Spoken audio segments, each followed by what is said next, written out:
pantalla? Sí, sí se ve. Genial. Sí, sí se ve. Bueno, hoy vamos a ver sistema cardiovascular y sanguíneo. Vamos a empezar con sistema cardiovascular. Es un tema medio largo, pero es lindo.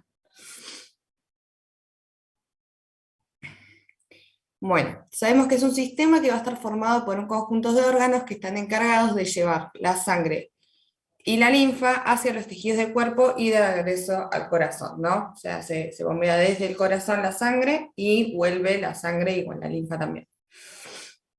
El corazón va a bombear la sangre a través del sistema arterial, que es un sistema de alta presión, y vuelve por el sistema venoso, que es de baja presión. En los capilares, que es donde se conectan las arterias con las venas, es donde donde va a ocurrir un intercambio bidireccional del líquido entre la sangre y entre los tejidos. Esto es para poder nutrir los tejidos, porque la sangre viene llevando todos los nutrientes y el oxígeno necesario para los tejidos, y cuando llegan a los capilares se cambia esta sangre con nutrientes por sangre sin nutrientes y sin oxígeno. El líquido que va a quedar en los capilares linfáticos, el líquido que queda en los tejidos restantes entra en los capilares linfáticos y regresa en forma de linfa. Se van a volver a la circulación sanguínea y ahí vuelven al corazón. Vamos a encontrar dos circulaciones en el organismo. Tenemos la circulación pulmonar, o pequeña también se llama, que transporta sangre desoxigenada desde el corazón derecho hacia los pulmones. ¿Sí? Tenemos las venas cavas, las venas cavas viene el sistémico. La arteria pulmonar lleva sangre desoxigenada a los pulmones y vuelve al ventrículo izquierdo oxigenada por las venas pulmonares. Y después tenemos la circulación sistémica, que del ventrículo izquierdo por la aorta va a salir la sangre oxigenada hacia los tejidos y vuelve desoxigenada por las venas cavas.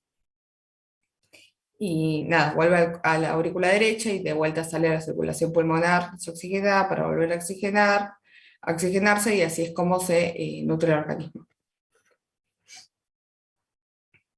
Tenemos que saber que el corazón es una bomba muscular, su mayoría de su pared es miocardio, y mantiene el flujo normal de la sangre, que es desde del corazón a los tejidos, vuelve al pulmón, como lo explicamos recién.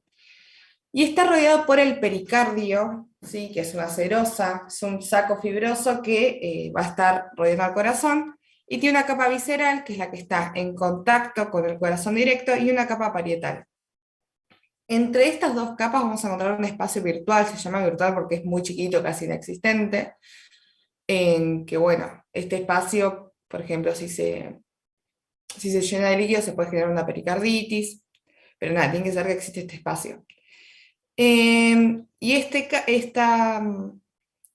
este pericardio contiene los segmentos iniciales y finales de los grandes vasos que van a llegar al corazón, ¿sí?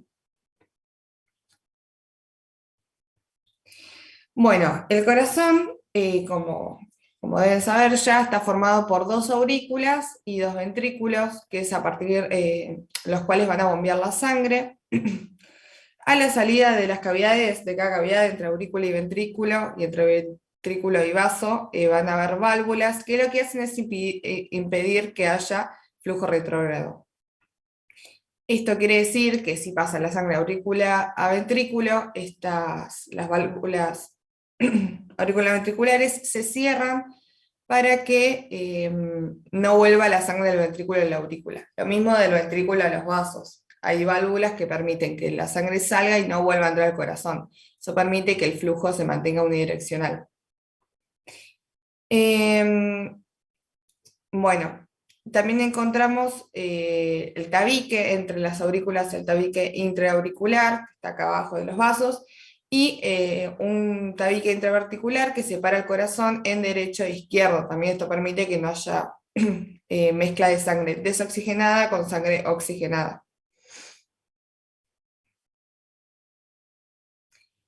También el corazón va a estar compuesto por el músculo cardíaco, como les dije, es la estructura muscular que es la que va a estar encargada de impulsar la sangre del corazón hacia los tejidos, y es la mayor parte de la pared es miocardio. Músculo cardíaco y miocardio es lo mismo, siempre que escuchen mío viene de músculo y bueno, cardio del corazón. También tenemos un esqueleto fibroso, que son anillos fibrosos que están alrededor de las válvulas, que lo que hacen es sostenerlas, ¿sí? Nada, es eso. Las válvulas están unidas a este anillo fibroso. También encontramos un sistema de conducción, que lo vamos a ver ahora más adelante, que es el encargado de conducir los impulsos eléctricos con rapidez a través del corazón. Está encargado de contraer el corazón, ¿no? Y lo mantiene en un ritmo adecuado. Y tenemos pues los sistemas de vasos coronarios, que son las arterias, la aorta y la arteria pulmonar, y las venas, que son la vena cava, no lo encuentro, acá está, la vena cava superior, inferior, no encuentro otra. Y las venas pulmonares, acá está, acá atrás, son chiquititas, no se ven, son 4 venas pulmonares. 4 venas pulmonares, 2 venas cavas, perdón, que hay gente esperando, ahí está. Y 2 arterias, la aorta y la pulmonar. Bueno, la pared del corazón va a estar compuesta por un pericardio, que lo vimos en pericardio visceral, que es el que está pegado al corazón, y el parietal, que está pegado a estructuras adyacentes. Y en el medio vemos esta cavidad pericárdica, que como les dije es un espacio virtual. De externo hacia interior tenemos el pericardio, el miocardio, que es la capa más gruesa, que está formada por miocardiocitos, que si se acuerdan eran fibras musculares estriadas, involuntarias, que estaban unidas por uniones tipo nexo en los discos intercalares, podían tener 1 o 2 núcleos centrales, tenían divisiones en ramificaciones en forma de pantalón, se llamaban, y por dentro del miocardio encontramos el endocardio, que es un epitelio plano simple. Bueno, el epicardio como... Esto está mal. Esto es... ¿Qué puse? A ver. Bueno, epicardio es la superficie interna del corazón, perdón, esto está mal, es una sola capa de células mesoteliales. ¿Qué puse? No, mentira, está bien, perdón. El epicardio es la parte visceral del pericardio. Me estoy confundiendo con otra cosa. Está bien.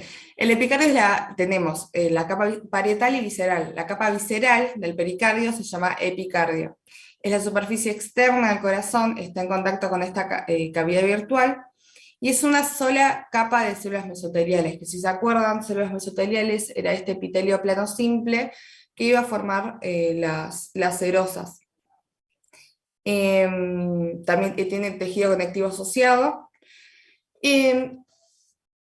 Por debajo de esta capa de células mesoteliales encontramos tejido conectivo y tejido adiposo, que son como de protección para el corazón, y encontramos las ramas de los vasos coronarios y nervios del sistema nervioso autónomo que van a estar encargados de controlar el corazón. Por debajo encontramos el miocardio, que es el músculo cardíaco que habíamos visto ya en la clase de músculo. Es la capa intermedia, es la más gruesa, es muy prominente en ventrículos, porque son los encargados de, más que nada el ventrículo izquierdo, porque es el encargado de expulsar la sangre a todo el cuerpo, pero bueno, también las demás paredes tienen bastante miocardio, la capa más gruesa de las 3, pero es más prominente en el ventrículo izquierdo.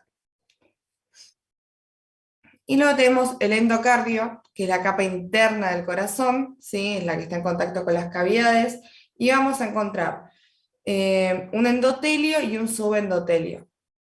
El endotelio, bueno, es la capa que es esta, perdón, no encontré mejor imagen, esta capa de célula finita que está en contacto con la cavidad.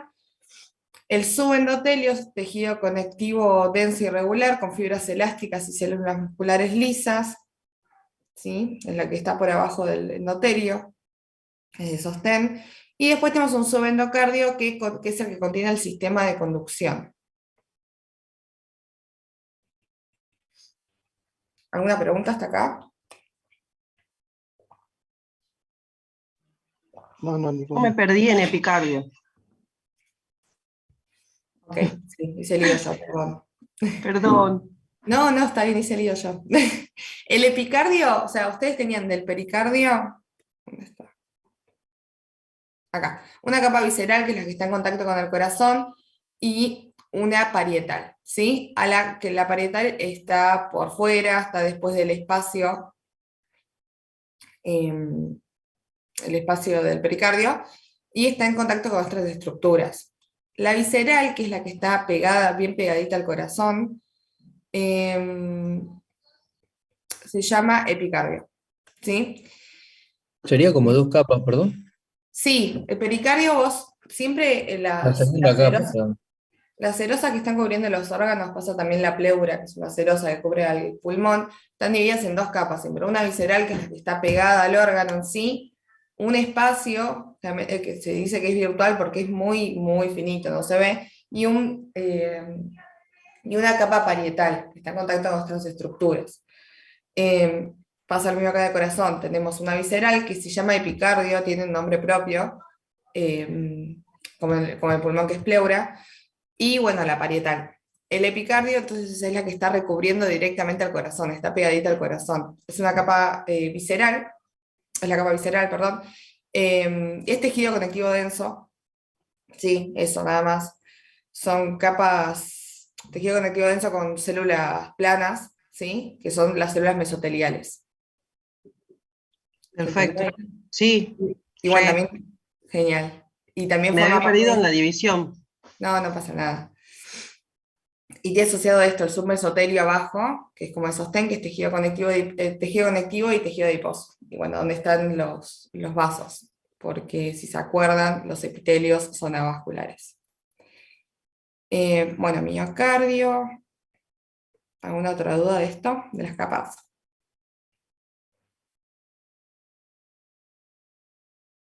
Bueno, sigo. Después tenemos el tabique interventricular, que era el que separaba los ventrículos, que tiene dos partes.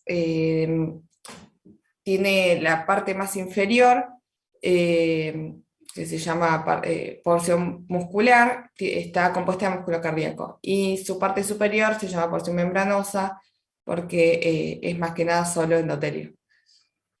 Voy a mostrar acá, a ver si se ve. Acá ven que acá es más gruesita, es la parte muscular, y esta finita de acá arriba es la parte membranosa.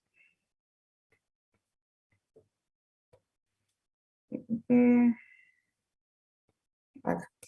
Bueno, el tabique interauricular es más delgado y contiene, perdón, es solo tejido fibroso, ¿sí? Y después tenemos las válvulas cardíacas, que son estructuras compuestas por valvas, que pueden ser tres o dos, dependiendo de la valva. Tenemos la tricuspida, son tres valvas. La válvula tricuspida es la que está entre aurícula derecha y ventrículo derecho, son tres valvas, uno, dos, tres. La mitral, que está entre la aurícula izquierda y el ventrículo izquierdo, son dos. Y la pulmonar, que es la que está a la salida del ventrículo derecho, son tres. Y la aórtica, que está a la salida del ventrículo izquierdo, también son tres. Están formadas por tres capas de tejido conectivo que está revestido por endocardio. Y se fijan a la pared del corazón por esto que ven acá, que son anillos fibrosos. ¿Se entendió? Sí, sí, se entiende. Sí. Sí, sí. Genial. Bueno, ahora vamos a hablar del sistema de conducción. Ustedes tienen que saber que el corazón puede contraerse de forma rítmica sin necesidad de un estímulo directo del sistema nervioso central. Esto se debe a que genera su propia corriente. Esto se conoce como automatismo. Es decir, el corazón actúa por sí solo sin necesidad de un control a nivel del encéfalo. O sea, sí lo puede regular, puede disminuir o aumentar la frecuencia cardíaca, por eso tenemos bradicardia o taquicardia, pero no es que depende del encéfalo. Y esto se debe a que tiene este sistema de conducción. Este sistema de conducción está compuesto por un nodo sinoauricular, un nodo aurículo-ventricular. Nodo sinauricular está en la salida de la aorta, al lado de la salida de la aorta. El nodo auriculoventricular está entre la aurícula y el ventrículo izquierdo. Tenemos haces internodales que van a conducir el estímulo por la aurícula derecha. Haz de Bachmann se llama, que es el que va hacia la, perdón, es izquierda, hacia la aurícula derecha. Haces internodales, que bueno, ya les dije, el haz de His, que va por el tabique, y fibras de Purkinje, que lo que hacen es llevar la conducción a las paredes de los ventrículos. Y el estímulo va así: nodo sinauricular, haz internodales y haz de Bachmann, nodo auriculoventricular, haz de His, rama izquierda y derecha de His, se llaman estas acá cuando se divide, y fibras de Purkinje. Esto está conduciéndose por el subendotelio. Nada, el sistema de conducción tienen que saber más que eso, tengo entendido. Bueno, sí, el estímulo se conduce rápidamente, porque acá estos son fibras nomás, pero hay 28 millones de células.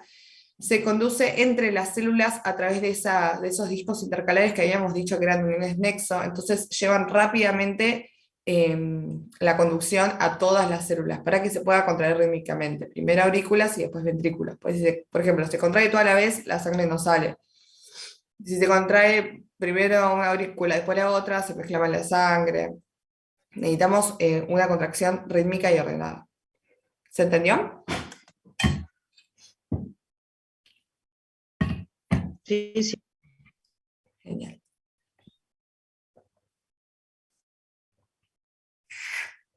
Ahora vamos a hablar de los vasos sanguíneos. Con eso estamos con corazón. Perdón. Sí, La conducción se da, ¿por dónde? ¿Por dónde se da? subendocardio, que es parte del endocardio. Subendocardio. Gracias. Acá. Teníamos endotelio, capa subendotelial y subendocardio. Por este subendocardio es donde se conduce el sistema de conducción. Donde pasa el sistema de conducción. Ujú. Dale, gracias. No, de nada. Bueno, ahora vamos a hablar de los vasos sanguíneos. Como habíamos dicho, las arterias son vasos grandes que llevan la sangre a alta presión desde el corazón hacia los tejidos. No digan que lleva sangre oxigenada, porque por ejemplo la arteria pulmonar lleva sangre desoxigenada del corazón al pulmón. Después tenemos las venas, que llevan la sangre en un sistema de baja presión desde los tejidos al corazón. Lo mismo, no digan que es desoxigenada, o sea, son todas desoxigenadas, menos las venas pulmonares, que llevan oxigenada desde el pulmón al corazón. Y bueno, los capilares, como habíamos dicho, esta es la red capilar esta de acá, son vasitos chiquititos, que es donde se intercambia nutrientes y gases en los tejidos. ¿Sí? De los vasos sanguíneos tenemos que ver que tienen 3 capas y unas membranas en el medio. Estas son generalidades, después vamos a ver cada vaso qué es lo que se diferencia. Vamos a ver primero que hay una túnica íntima, se llama, que es la capa más interna del vaso, está formada por el endotelio, endotelio, lámina basal y capa subendotelial, que es tejido conectivo laxo, es esta acá abajo, la membrana basal, que pueden haber células musculares lisas, todo depende del vaso. Después aparece una membrana elástica interna, que está solo en arterias y arteriolas, que nada, son fibras elásticas.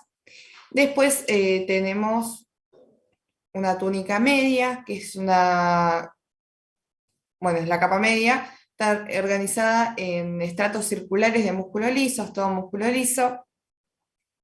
Después aparece una membrana elástica externa, que son láminas de elastina. Depende del vaso, va a tener fibras reticulares, protoglucanos, fibroblastos también. Y todos los componentes de esta lámina externa, acá no se ve mucho, pero bueno, ven que acá dice external elastic membrane, es esta, de acá. Va a estar producida completamente por la túnica media. Y por último tenemos una túnica adventicia, que es la capa más externa, que está formada por colágeno y fibras elásticas, es muy gruesa en venas y vénulas, y en venas grandes, y arterias grandes también, en vasos grandes contiene un sistema que se llama vasorum y nervi vasorum, que son pequeños vasos y pequeños nervios que irrigan e inervan a los vasos, porque al ser vasos tan grandes necesitan una inervación e irrigación exterior. Los demás vasos, los más pequeños, se van a nutrir por difusión desde la luz hacia la pared. ¿Se entendió? Sí, sí. Genial. Sí, sí. Bueno, acá les dejo este cuadrito, primero que tiene todas las diferencias, ahora vamos a ver una por una igual. Pero nada, un tip, apréndanse los diámetros, que me parece una boludez a mí, pero bueno, los retoman, a una amiga la desaprobaron porque no se acordaba los diámetros de los capilares, así que intenten acordárselos. Bueno, ahora vamos a ver una por una, igual este cuadrito está bueno porque tiene las diferencias generales de cada una. Bueno, ¿Sabés que tomaban mucho también la cantidad de capas que tenían? también, sí, eso re. Bueno, vamos a empezar con las arterias grandes o elásticas. Son vías de conducción, por ejemplo, el ejemplo más común es la aorta. Miden más de 10 milímetros y están compuestas por una túnica íntima que tiene el endotelio de revestimiento con lámina basal, una capa subendotelial con tejido conectivo con colágeno y fibras elásticas, y esta contiene células de músculo liso. Tenemos una membrana elástica interna que no se ve porque se mezcla con las fibras elásticas de la íntima. Una túnica media, que es la más gruesa, contiene muchas fibras elásticas entre las células musculares lisas, que se disponen en capas concéntricas, y también tenemos fibras de colágeno. Ustedes piensan que es una arteria muy grande, maneja mucha presión de sangre, entonces necesita muchas fibras elásticas para poder distenderse y no romperse. Bueno, hay patologías que estas fibras elásticas se ven debilitadas y se generan daños en la pared, por eso es muy importante esta pared media gruesa. Y por último tenemos una túnica adventicia, que es la más delgada de las tres, tiene fibras de colágeno, fibras elásticas, fibroblastos, que son los que van a mantener estas fibras, y macrófagos, que nada, están protegiendo. Y esta, al ser un vaso grande, contiene vasa vasorum y nervi vasorum. Como ven acá, es bien característico de las grandes que vean fibras elásticas, una capa muy gruesa de fibras elásticas. Como ven, bueno, la túnica íntima, que son células endoteliales, obviamente en este momento no se ven. Lo que se ve es toda una capa gigante de fibras elásticas, en la que al principio está la membrana elástica interna, que no se ve porque se pierde con la media, y por afuera tenemos la túnica adventicia. Estos gráficos a mí me encantaban. Pero nada, acuérdense, la túnica media es la más ancha, la adventicia la más finita, túnica íntima, la membrana elástica interna se pierde con la túnica media. Ah, bueno, y se utilizan técnicas de Orseína para ver las fibras elásticas. Después tenemos las medianas o musculares, se llaman, que son, por ejemplo, las arterias femorales. Miden entre 2 a 10 milímetros, tienen más músculo liso y menos fibras elásticas en la túnica media. Y se puede ver la membrana elástica interna. Tenemos una túnica íntima, que es más delgada que las grandes. Está el endotelio, la lámina basal, la capa subendotelial de tejido conectivo, y la membrana elástica interna aparece como una estructura ondulante bien definida. Después tenemos una túnica media, que tiene muchas células de músculo liso, entre fibras de colágeno, y no se ven fibroblastos. Y por último, una túnica adventicia, que es un poco más gruesa que la anterior, no es tan gruesa, es casi igual que la túnica media, y se separa por la membrana elástica externa. Contiene fibroblastos, fibras colágenas, lo mismo, adipocitos, y tiene algunos vasitos, pero no tantos como los anteriores. Estas, ven, por ejemplo, las van a diferenciar bien porque se ve esta membrana elástica interna bien marcada. tenemos la capa media, ya no vemos tantas fibras elásticas, sino que se ve más músculo liso, y también se ve bien marcada la membrana elástica externa, y esto es la adventicia.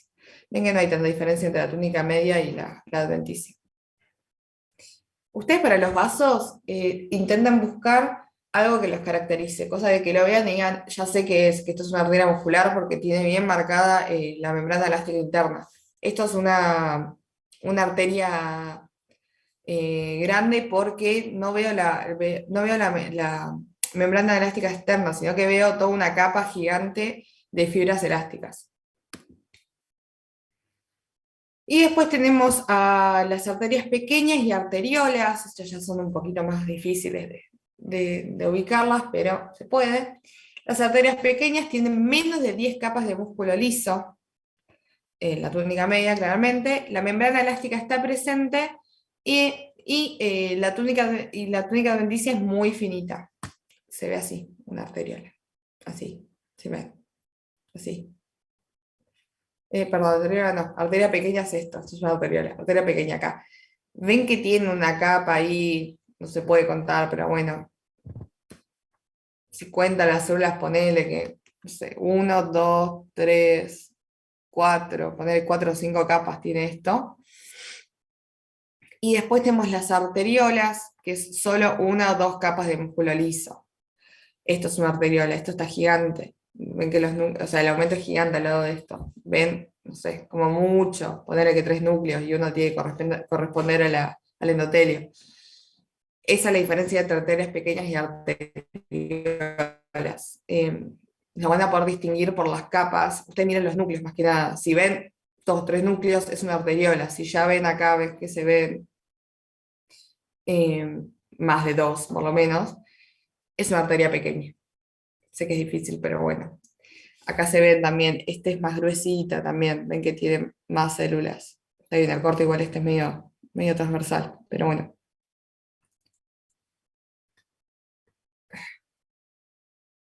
Eso con arterias, ¿alguna duda?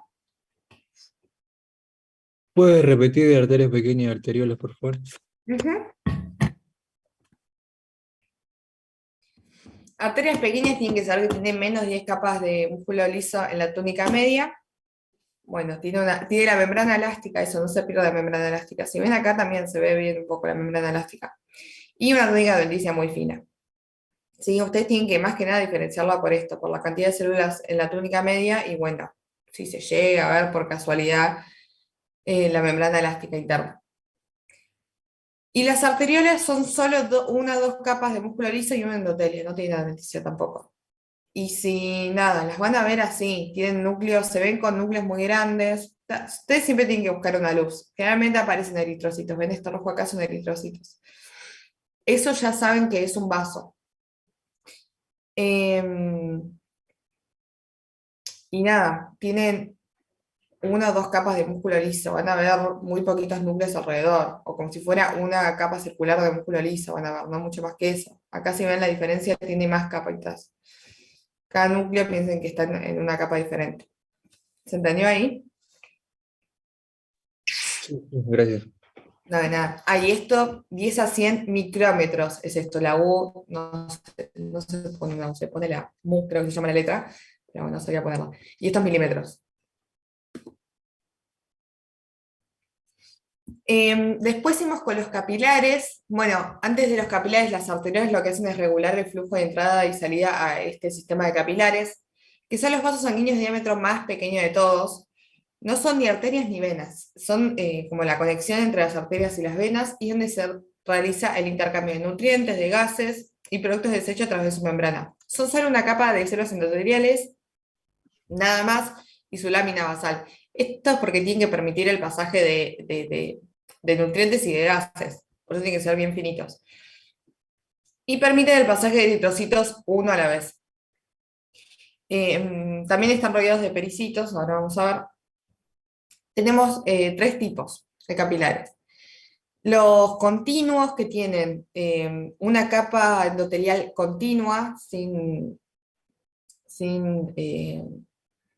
penetraciones, se llama, que son sin separaciones, están bien pegaditas, y una lámina basal continua también. Están formados por unidades estrechas. Y alrededor tienen esto que se llama pericito, que lo que permite es una célula que tiene la capacidad de contraerse, y al contraerse contrae también al vaso, porque como no tiene músculo liso, la única forma de regularlo es con esta célula que se llama pericito. Después tenemos el capilar fenestrado, que tiene agujeritos un poquito más grandes. En el endotelio es fenestrado, pero la lámina basal es continua. Y después tenemos el discontinuo, que es totalmente discontinuo, como dice la palabra, tiene fenestraciones en la lámina basal y en el endotelio. Todos tienen pericitos. Bueno, y acá están las diferencias, que es medio grande, pero bueno. El continuo mide de 8 a 10 micrómetros. La pared está formada por endotelio continuo, una lámina basal continua, que tiene uniones de contacto, y estos pericitos. ¿Dónde se encuentran normalmente? El tejido conectivo, músculo, músculo cardíaco, músculo liso, piel, pulmones, sistema nervioso central. Es el que está más en todos lados.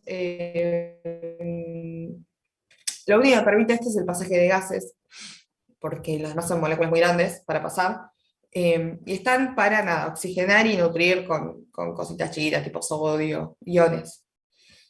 Después tenemos los fenestrados, que también miden de 8 a 10 micrómetros, pero el endotelio tiene fenestraciones, que son agujeritos, la lámina basal es continua y también tiene pericitos. Este lo encontramos ya, lo que permite estas fenestraciones es el pasaje, por ejemplo, de hormonas. Por eso se encuentran en glándulas endocrinas, en tubo digestivo, que también tiene que permitir la salida de sustancias. Bueno, y en sitios de absorción, donde se deben absorber también hormonas. Y después tenemos los discontinuos o sinusoides, también se llaman, que miden de 30 a 40 micrómetros. Son irregulares, el endotelio y la membrana están fenestradas, no tienen uniones de contacto directamente, y pueden tener macrófagos asociados, por ejemplo en el vaso, que ya lo vamos a ver el miércoles. Pero nada, permiten el pasaje de casi todo. O sea, por estos sinusoides se pueden salir los eritrocitos. En el vaso, por ejemplo, hasta los macrófagos al lado de estos sinusoides para agarrar esos eritrocitos que, si están dañados, los destruyen. Es decir, las fenestraciones, el tamaño de las fenestraciones va a depender de su función. El continuo es más que nada para nutrición. El fenestrado puede ser para absorción, liberación de hormonas, y el discontinuo sinusoide ya permite el pasaje de células directamente. En la médula ósea también, para la liberación de las células, de los blastos que van a ir a circulación sanguínea. Bueno, y acá se ven capilares, casi nunca se ven porque son tan chiquitos que los cortes se colapsan, pero se ve como un eritrocito que parece gigante de los chicos que es el vaso, una laminita de algo. Acá si ven el corte transversal, ven que van pasando de a uno los eritrocitos, y se puede llegar a ver un pericito en algunos, muy raro. Acá acá por ejemplo es un pericito también. Estos son cortes transversales de capilares. Que lo que se ve, se va a ver los eritrocitos gigantes porque el vaso es muy chiquito, que van pasando de a uno, y una sola lámina de células endoteliales. No hay forma de que sepa que son endoteliales sin saber que es un capilar, pero bueno, se ve una sola capa de células. Y cada tanto se ven estos núcleos ausados, que son los pericitos. Sí, acá hay pericito también. Acá, acá. ¿Estamos con capilares?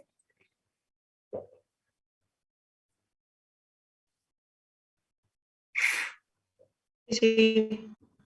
Genial. Bueno, también hay unas uniones entre arterias y venas que se llaman anastomosis, que se saltean los capilares, y están en lugares donde no necesita mucho intercambio de gases y se dictan otras funciones. Por ejemplo, en las puntas de los dedos tenemos estas anastomosis, lo que permite un flujo más rápido de la sangre, no se estanca en esa red de capilares, y en las puntas de los dedos, por ejemplo, permite la distribución del calor. Por eso cuando, no sé, tenemos frío, se nos ponen bien azules los dedos y después rojos cuando entramos en calor, porque la sangre fluye rápido por ahí. Bueno, y ahora vamos con las venas. Acá empezamos de más chicas a más grandes porque es como que estamos siguiendo el recorrido desde el corazón, que pasamos corazón, venas grandes, medianas, pequeñas, capilares, y ahora vamos venas pequeñas, medianas y grandes y volvemos al corazón. Vamos a encontrar las vénulas postcapilares, que tienen un revestimiento de endotelio cúbico con lámina basal y tienen pericitos. Postcapilares son las que le siguen a los capilares, ¿no? Miden de 10 a 50 micrómetros. Después tenemos las vénulas musculares, que están compuestas por una túnica media con una o dos capas de músculo liso nada más, y una túnica adventicia delgada, no hay pericitos ya, miden de 50 a 100 micrómetros. Esta es el endotelio, esta tiene una capa de músculo liso pero muy chiquitita. Y por último tenemos las venas pequeñas, que presentan las tres túnicas ya, son las primeras con tres túnicas, y la túnica adventicia empieza a ser más gruesa. Acá se ve, por ejemplo, que ven los eritrocitos, una sola capa de endotelio, y bueno, es un pericito ahí. Uy. Acá lo mismo, ¿sí? Y la muscular, no les van a decir que identifiquen esto, parece una forrada si lo hacen, pero bueno. Se ve que tienen ya más de una capa, pero no es una túnica adventicia, se ven una, dos capas, ponele, y el endotelio del centro, pero bueno, ves músculo liso.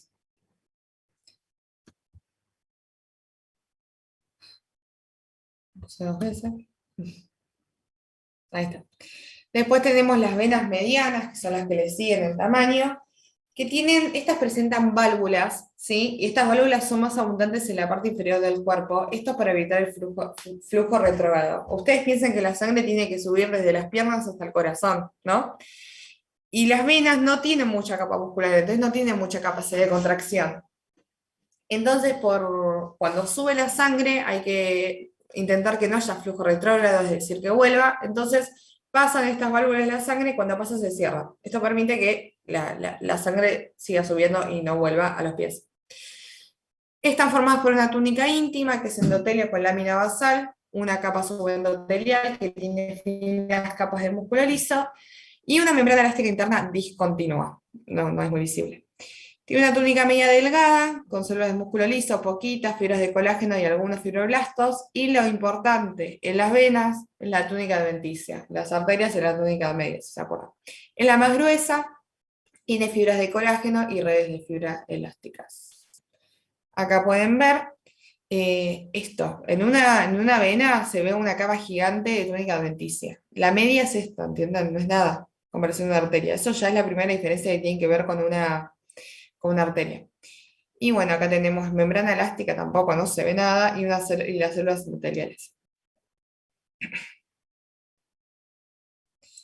Después tenemos las venas más grandes, tiene un revestimiento de endotelio, la túnica íntima es un revestimiento de endotelio con lámina basal, tejido conectivo subendotelial, está lo mismo, y algunas células de músculo liso. El límite entre túnica íntima y media no es claro, que acá era, ponerle que bastante claro, ¿sí?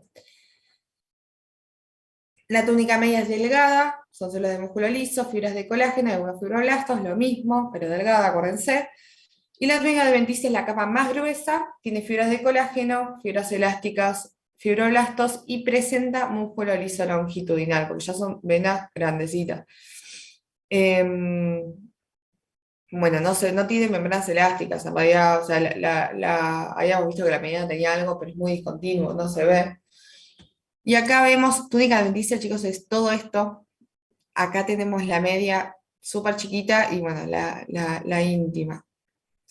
Nada, acá se ven algunas fibras musculares, ¿sí? Van a ver vasa vasorum, también hay vasos, 20 hay vasos, o sea, la diferencia también con las medianas. Acá se ven todos estos son mini capilares en las membranas. ¿Se entendió? ¿Venas? ¿Alguna duda?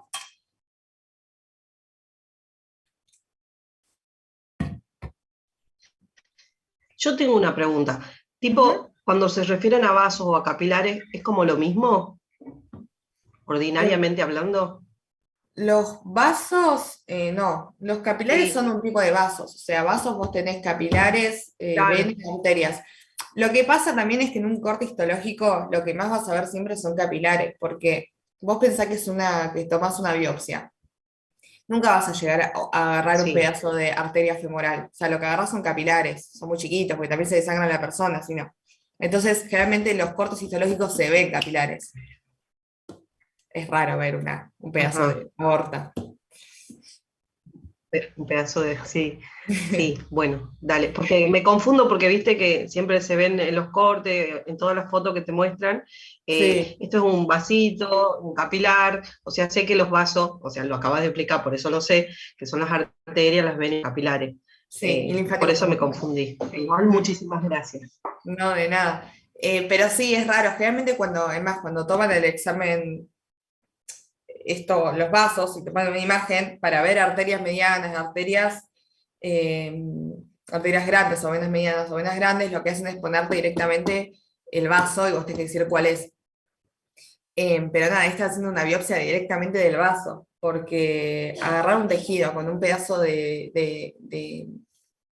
vena grande o de arteria grande y le sacaste un órgano entero, más o menos.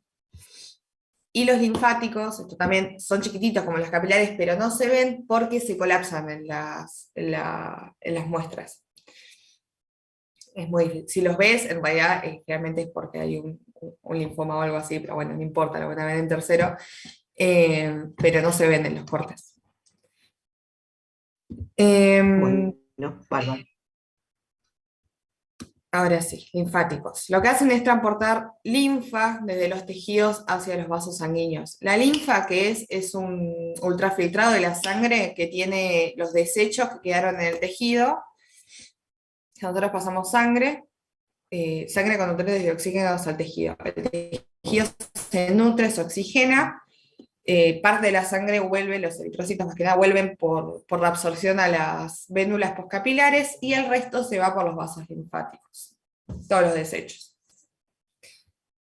Son abundantes en el tejido conectivo laxo subyacente a la piel, creí para el orto, perdón, y en las membranas mucosas. Y van a converger y formar los vasos linfáticos. Los vasos linfáticos se unen y forman dos conductos, el torácico, que drena del lado izquierdo, y el derecho, que drena del lado derecho. Acá dice que drena los vasos a nivel del cuello, el torácico en el confluente yugulo subclavio, y el derecho en el tronco brachiocefálico derecho. De ahí vuelven a la circulación sistémica y vuelven al corazón. La histología es endotelio que carece de lámina basal continua y a medida que aumenta el tamaño se van rodeando de células musculares lisas y cuentan con válvulas. Cuentan con válvulas porque no tienen casi músculo, entonces nada, es lo mismo que los vasos, y bien el flujo retrógrado. Y nada, es un endotelio muy finito, muy pedorro, no hay corte histológico en los que se vean. Y acá vemos los vasos. Lo que pasa para que entre la linfa es que aumenta la presión, es medio difícil igual, pero bueno, aumenta la presión en el espacio donde está el líquido, aumenta la presión, esto lo que hace es como comprimir el vaso, y al comprimirlo entra por diferencia de presiones, entra en la linfa. Y se va a ir moviendo por los capilares linfáticos a los vasos linfáticos, y después al confluente yugulo subclavio derecho o al izquierdo, perdón, soy malísimo con esos nombres, nunca me los acuerdo. Confluente yugulo subclavio izquierdo y el tronco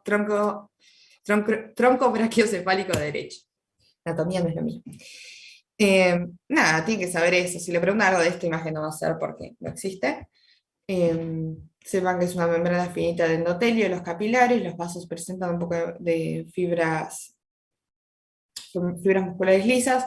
Y entre los vasos se van a encontrar los que son los ganglios, que es donde van haciendo paradas, y lo vamos a ver igual el miércoles en el linfático, pero la linfa va frenando y va reaccionando con las células inmunes que hay en los ganglios para ver si hay un bicho o algo que puedan destruir.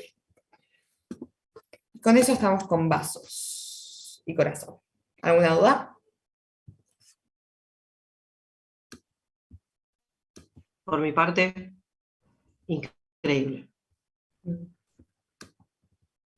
Bueno, báncame 5 que voy al baño y vuelvo. Y nada, seguimos con tejidos aquí.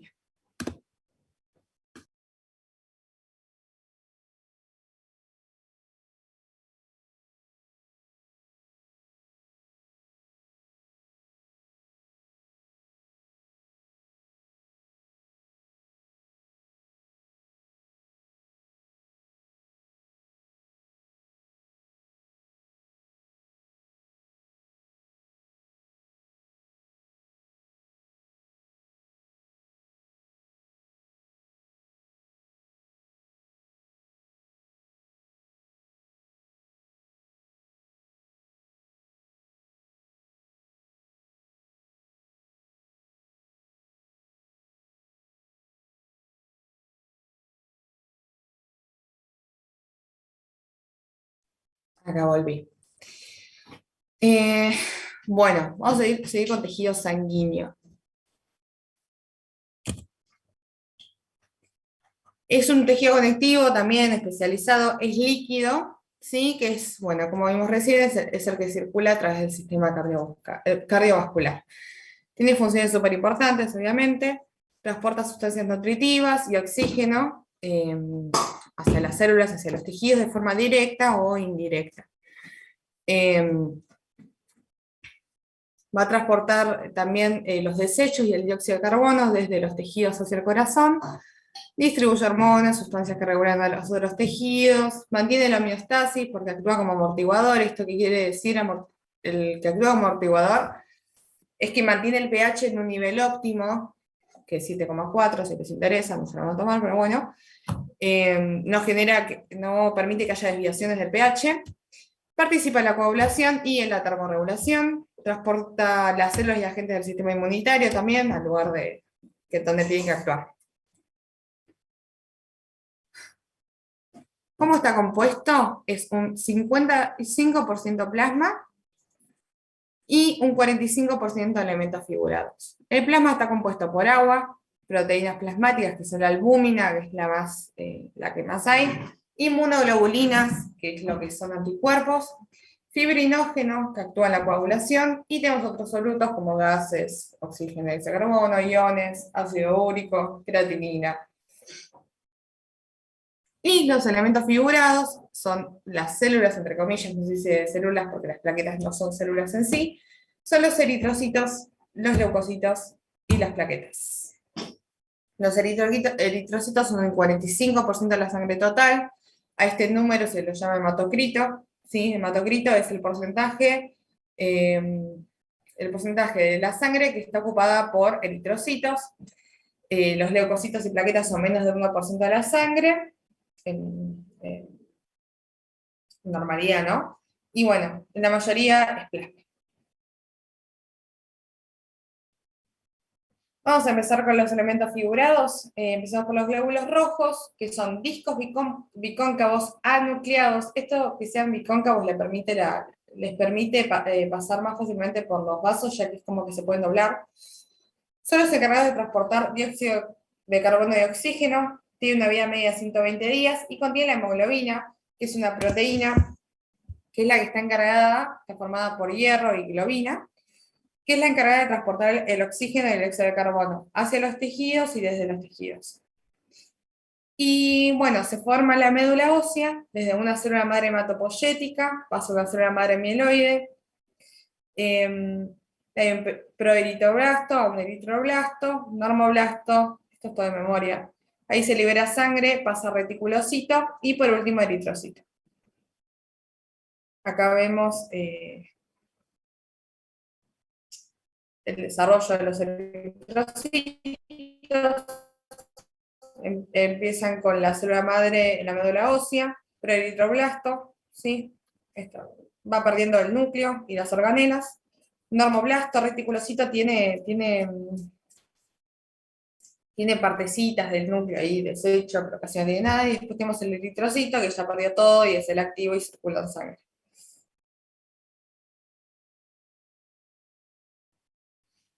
Después tenemos los leucocitos, que son los glóbulos blancos también, que se dividen en agranulocitos, si no tienen gránulos, y granulocitos los que tienen gránulos. Dentro de los agranulocitos encontramos los linfocitos, que tenemos T, B y NK, y los monocitos. Granulocitos encontramos a los neutrófilos, los eosinófilos y los basófilos. Todos estos tienen gránulos. Los neutrófilos, estamos hablando ahora de granulocitos, son los leucocitos más abundantes. No se tiñe su citoplasma porque es neutro, se ve igual que tiene gránulos, pero no se ven igual que el citoplasma general. Presentan múltiples lobulaciones, son mucho más grandes que los eritrocitos son súper chicos, son más chicos que todos, menos que las plaquetas.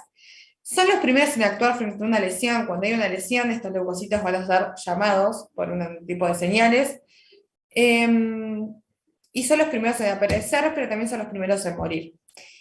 ¿Por qué? Porque mueren poco después de fagocitar, es decir, de capturar a lo que está haciendo daño para destruirlo. Nada, una vez que lo destruyen o no lo destruyan, van a morir rápido. Viven hasta 24 o 48 horas. Después tenemos los eosinófilos, que son re poquitos, 2 a 5% de los leucocitos, tienen un núcleo bilobulado. En el citoplasma se ven gránulos eosinófilos, por eso el nombre, y están aumentados generalmente frente a alergias, en infecciones parasitarias. Tienen una proteína que se llama proteína básica común, que es la encargada de destruir parásitos, y también aumentan en infecciones virales.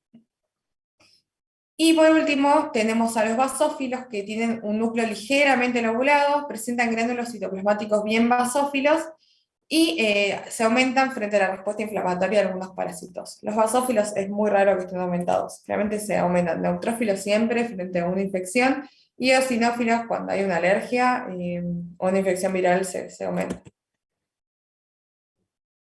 Y acá vemos neutrófilos, ¿sí? Citoplasma se ve claro, del núcleo segmentado. Eosinófilos, si ven todos estos puntitos, son gránulos eosinófilos. Y el basófilo se ve puro gránulo basófilo, porque se, se pierde el núcleo porque también es basófilo. Y esto que ven de fondo, estos circulitos, son todos eritrocitos. ¿Alguna duda hasta acá?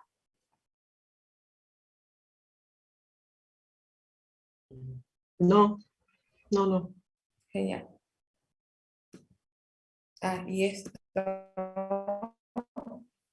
Después se los muestro. Este potito de acá, por ejemplo, este potito, son plaquetas.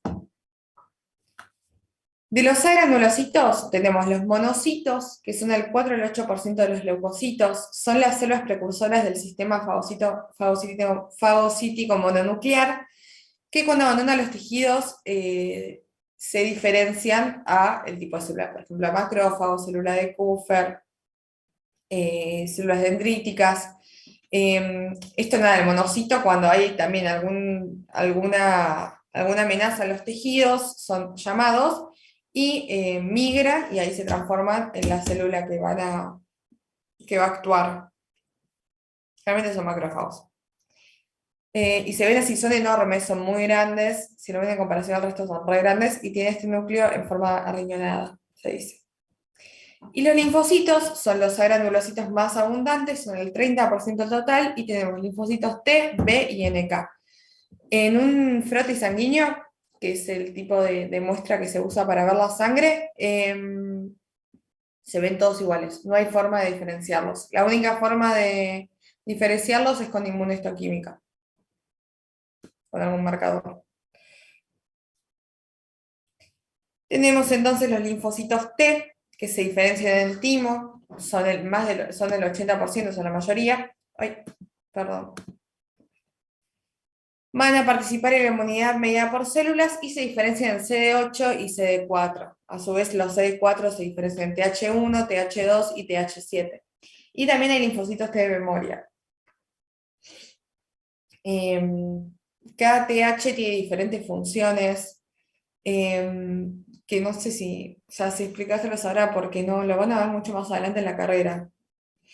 Acuérdense de eso nomás, que hay TH1, TH2 y TH17. Después los linfocitos B representan el 15%, participan en la inmunidad humoral. ¿Por qué? Porque producen los anticuerpos. Para producir anticuerpos se tienen que activar y diferenciar las células plasmáticas. Las células plasmáticas son las que van a producir los anticuerpos. Y luego también pueden producir células de memoria, que son las que quedan con la información del bicho que entró, para que cuando vuelva a entrar genere nuevamente anticuerpos de una forma más rápida. Porque esto tarda, genera anticuerpos tarda, hasta que reconoce el bicho, se diferencia célula plasmática, genera anticuerpos tarda unos días. Si vos ya tenés la célula de memoria, entra la célula de memoria, ya lo reconoce y ya está, larga anticuerpos de uno. Y por último, los linfocitos NK son el 5% de los linfocitos, van a destruir las células infectadas por virus y algunas células tumorales. Esto es porque reconocen a lo que se llama complejo mayor de histocompatibilidad tipo 1, que lo que hace es presentar proteínas de las células propias. O sea, la célula es una proteína y este complejo mayor de histocompatibilidad que está pegado a la membrana expone una proteína nuestra. ¿sí? Estos linfocitos NK va chequeando estos complejos mayor histocompatibilidad tipo 1, y si ve que hay alguna proteína que no es nuestra, destruye la célula. Por eso destruye células tumorales e infectadas por virus. Los virus no son como las bacterias que andan circulando solas, sino que actúan dentro, un pedazo de red en el virus nomás, y se meten en nuestras células y las deforman. Bueno, son las más grandes y contienen gránulos. Y los linfocitos T lo que reconocen es el complejo mayor de histocompatibilidad tipo 2, que está presente más que nada en las células del sistema fagocítico mononuclear, que al fagocitar un bicho raro o lo que sea, extraño, presentan un pedazo de eso extraño en el complejo mayor de histocompatibilidad 2. Entonces, el linfocito T, cuando ve que hay un complejo de mayor de histocompatibilidad 2 con algo raro, le lleva la información a los linfocitos B para que generen anticuerpos. Eso es inmunidad a grandes rasgos. ¿Se entendió? En el NK me perdí.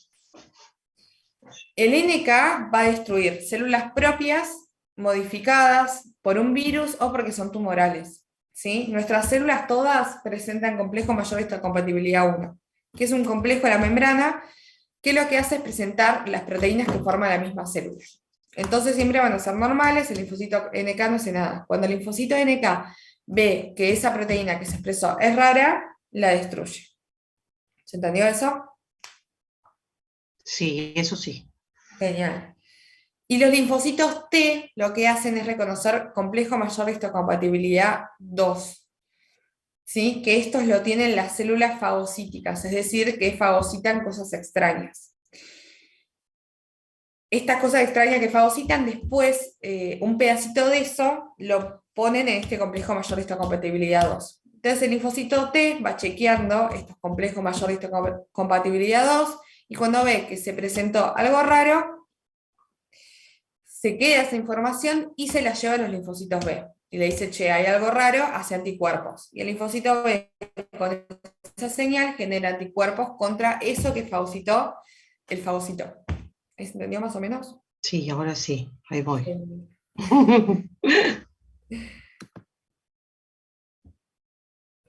Bueno, después la leucopoiesis, ese proceso que corresponde a la generación de leucocitos, de todos los que vimos, y tenemos, a partir de una célula blaste que se llama hemocitoblasto, se generan tres líneas.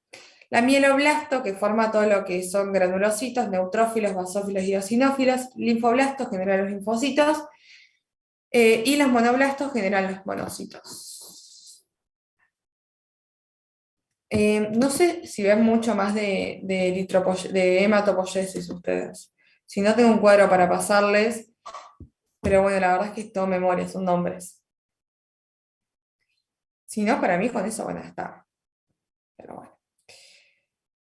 Por último, de elementos fibrosos tenemos a las plaquetas o trombocitos también, que son fragmentos de células, por eso se llama elementos fibrosos y no células sanguíneas, que derivan del megacariocito, que es una célula gigante que está en la médula ósea, que se va rompiendo y va generando estas plaquetas. Viven nomás 10 días. Lo que hacen, están encargados de lo que es la formación de coágulos y reparación endotelial también mediante la formación de coágulos sanguíneos. Están todo el tiempo circulando por sangre. Cuando ven que hay una lesión del endotelio, empiezan a activar cascada de coagulación para la formación de coágulos, ¿no? Y son generados a partir de la trombopoiesis, que es el proceso de generación de trombocitos. Dura 7 días, y lo que se forma es el megacardioblasto, después un promegacardioblasto, por último el megacariocito granular, y luego el megacariocito liberador de plaquetas, que es que se va rompiendo este citoplasma y va formando las plaquetas. Cada megacariocito produce de 2.000 a 4.000 plaquetas. Bueno, y con eso terminamos. Fue cortito hoy. ¿Tiene alguna duda de cualquier cosa?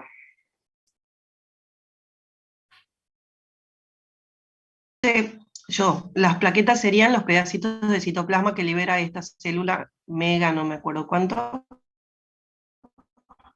Megacariocito, Sí, sí. esa, bárbaro, Exacto. El genial. megacariocito está en la médula Gracias. ósea y va liberando pedacitos de citoplasma que son las plaquetas. Ajá, Obviamente no tienen núcleos porque son pedazos de citoplasma, eso me olvidé decirles. bien, sí. Y ¿Y nada, cuál era la que vivía el tiempo de vida? Estaba en una duración 7 días. ¿Las plaquetas o la mega esta? la plaqueta, Mega. la plaqueta vive 10 días, ¿sí? Ajá. Lo que son 7 días es la formación de estas plaquetas. Ajá. Pero bueno, se forman de 2.000 a 4.000 plaquetas. Es como difícil que te quedes sin plaquetas. No, yo por las preguntas que hace la cátedra, viste que Sí, no te imaginás, pero las hace.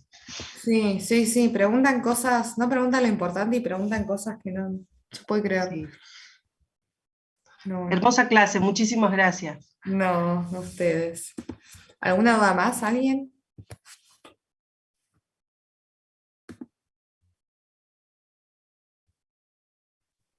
No, muy claro, gracias.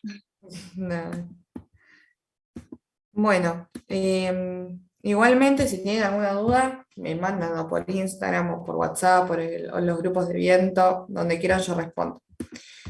Así que nada, si ya estamos, nos vemos el miércoles con sistema linfático y es la última clase, si les parece. No, Hasta el gracias. miércoles, muchísimas gracias. Nos vemos. Nos vemos. Hasta luego. Hasta el miércoles.